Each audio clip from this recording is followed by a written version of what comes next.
Hey everyone, welcome to the fifth part of my Wednesday afternoon walk along Mamaia North Beach.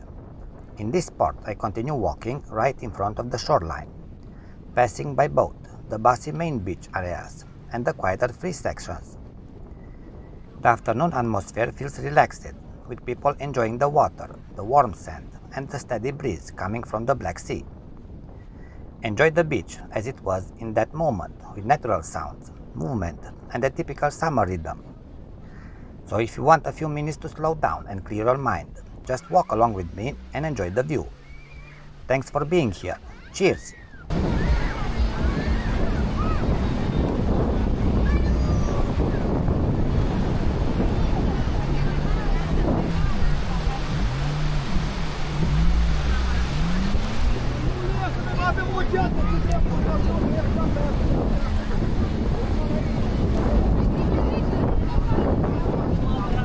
Nu ți-am zis?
Voi n arunca.